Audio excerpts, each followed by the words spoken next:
اور حضرات میں دلیل دیتا ہوں آپ کو، اور دیکھو جب امام حسین رضی اللہ تعالیٰ عنہ کا سر کوفی لے آئے، نہ ہنجار لے آئے، ظالم لے آئے، پہلے دعوت کر کے بلایا، پھر بعد میں شہید کر دیا۔ تو اب یہی بات کتاب میں اپنی طرف سے نہیں، میں سارے دلائل دیتا ہوں شیعوں کی کتابوں سے۔ طبرسی، احتجاج طبرسی، جلد 2 صفحہ 29 پہ لکھا ہوا ہے، جو قیدی تھے اہل بیت اطہار میں سے قیدی جو تھے حضرت سیدہ طاہرہ زینب نے فرمایا، حضرت سیدہ طاہرہ زینب نے فرمایا، جب آپ کے ہاتھوں میں بیڑیاں تھیں، پیروں میں بیڑیاں تھیں، ہاتھوں میں زنجیریں تھیں، آپ کو قید لے کر کے جب کوفی لے گئے، بتاؤ ایسی مہمان نوازی کری تھی، ایسی مہمان نوازی کری تھی مدینہ کے لوگوں نے۔ تو حضرت ابوبکر صدیق کو بھی سر پہ اپنے کاندھوں پہ اٹھایا تھا، میرے نبی کو بھی کاندھوں پہ اٹھایا تھا، لیکن میرے بھائیوں کوفیوں نے میرے امام حسین کی مسلم بن عقیل کی ایسی مہمان نوازی کری تھی، کیونکہ مسلم بن عقیل کو بھی شہادت کا جام پینا پڑ گیا، مسلم بن عقیل کے دونوں بچوں عنو محمد کو بھی، ان کو بھی شہادت کا جام پینا پڑ گیا۔ میرے بھائیوں یہ جام قسمت والوں کو ملتا ہے، اور علی اصغر کو بھی جام پینا پڑ گیا، علی اکبر کو بھی شہادت کا جام مل گیا، اور ننھے منع علی اصغر کو بھی شہادت کا جام مل گیا۔ میرے بھائیوں یہ شہید ہو گئے، مگر کوفی بدنام ہو گئے، کوفی برباد ہو گئے، ایسے برباد ہو گئے۔ میرے بھائیوں کہتے ہیں اچھے ہوں برے ہو، لیکن مظلوم کی دعا رد نہیں ہوتی، وہ آسمان پہ چلی جاتی ہے، آسمان کو پھاڑتی ہوئی چلی جاتی ہے۔ اللہ پاک حکم دیتا ہے اس کو آنے دو، میرے پاس میں آنے دو، پہلے آسمان کو چیرتی ہوئی چلی جاتی ہے، دوسرے آسمان کو چیرتی ہوئی چلی جاتی ہے، تیسرے آسمان کو چیرتی ہوئی چلی جاتی ہے، چوتھے کو چیرتی ہوئی چلی جاتی ہے، پانچویں کو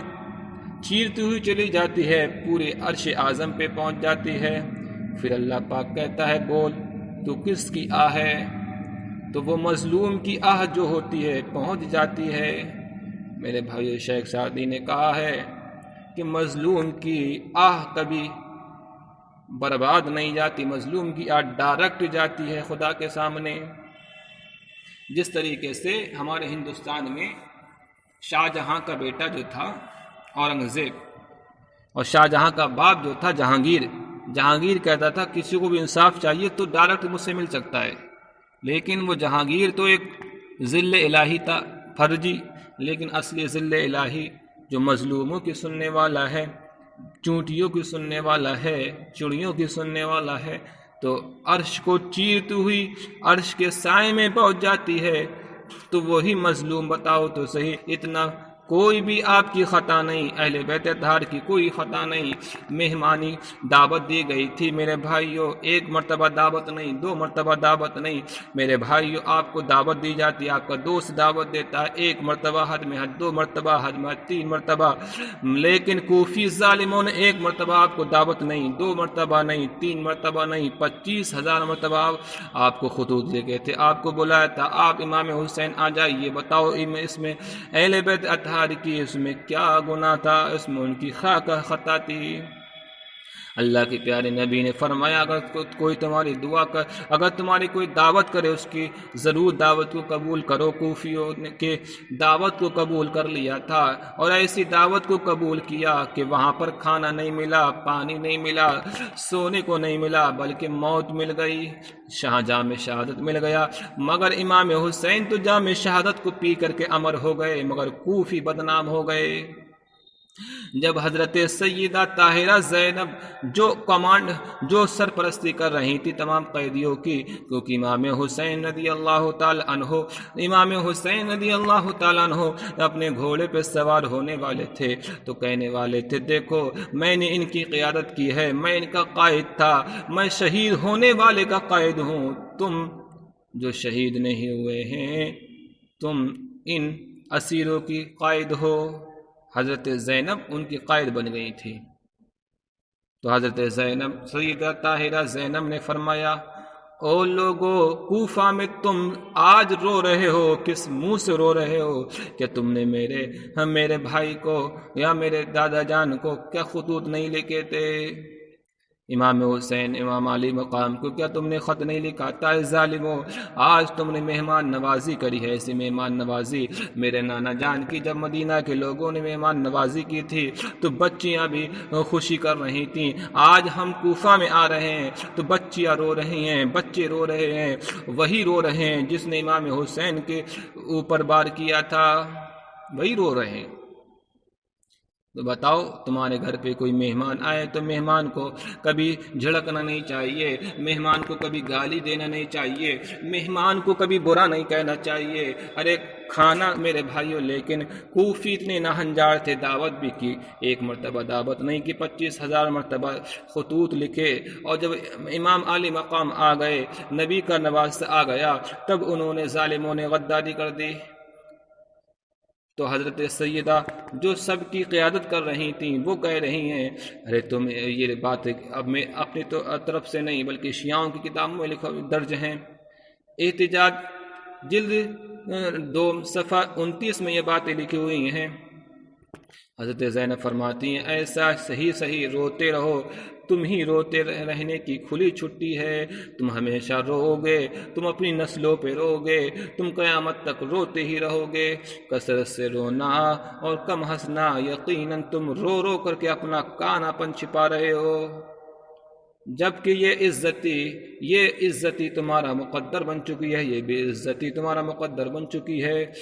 تم آخری نبی کے لخت جگر کے قتل کا داغ آنسو سے کیسے دھو سکتے ہو، جو رسالت کا خزانہ ہے اور جنتی جوانوں کا سردار ہے؟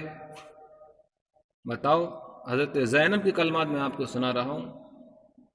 تو میں نے کہا تھا مظلوم کی دعا کبھی رد نہیں ہوتی، آپ نے یہ بات اپنے زبان مبارک سے کہی تھے۔ یہ کوفہ کی لائبریریوں میں یہ بات لکھی ہوئی ہے کہ کوفہ کے لوگوں میں حضرت زینب نے یہی کہے تھے کوفہ والوں سے، اے لوگوں، میرے امام حسین کو تم نے شہید کر دیا، تم نے ہی بلایا تھا، تم نے شہید کر دیا، اب تم اپنا کانا پن چھپا رہے ہو، اب تمہارا رونا مقدر بن گیا ہے۔ تو اللہ پاک نے وہ دعا حضرت زینب نے جو بد دعا دی تھی کوفہ والوں کو، وہ رد نہیں ہوئی، وہ قبول ہو گئی۔ آج تک کوفی رو رہے ہیں میرے بھائیوں، 1400 سال ہو گئے واقعہ کربلا کو، مگر آج تک کوفی رو رہے ہیں میرے بھائیوں۔ آج بھی وہاں پر جنگ ہو رہی ہے، آج بھی کوفہ کے لوگ آرام سے نہیں جی پاتے۔ اس وقت مختار سقفی نے مارا ہی تھا، لیکن کبھی صدام مارتا ہے، کبھی مختار مارتا ہے، کبھی رشیا مارتا ہے، کبھی امریکہ مارتا ہے میرے بھائی۔ وہاں خون کی ندیاں آج بھی بہہ رہی ہیں، کبھی بغدادی مارتا ہے کوفہ میں، کبھی میرے بھائی چین و سکون نہیں آ سکتا، کیونکہ اللہ پاک نے حضرت زینب کی دعا جو بد دعا تھی، جو آہت تھی، اس کو قبول کر لیا، اور وہ ان کی دعا کیسے رد ہو جاتی جس کے بارے میں آیت پردہ نازل ہوئی ہے۔ میرے بھائیوں، یہ باتیں میں نے سنائی ان کی کتابوں سے، اور ایک کتاب جلاء العیون سے، اس میں لکھا ہوا ہے 421، مصنف ملا باقر مجلس، منتہی الاعمال مصنف شیخ عباس قمی، صفحہ 238، اس میں لکھا ہے قاتلان حسین شیعہ تھے، اور یہی وجہ ہے کہ علماء شیعہ نے خود اس بات کو تسلیم کر لیا ہے، یہ باتیں انہوں نے تسلیم کر لی ہیں کہ ہاں امام حسین کو کسی اور نے نہیں، ہم نے ہی شہید کیا۔ جلال العیون صفحہ 338 پہ لکھا ہوا ہے۔ ان تمام بیانات سے معلوم ہوتا ہے امام حسین کے قاتل بھی شیعہ تھے۔ میں آپ کو اور بتا دوں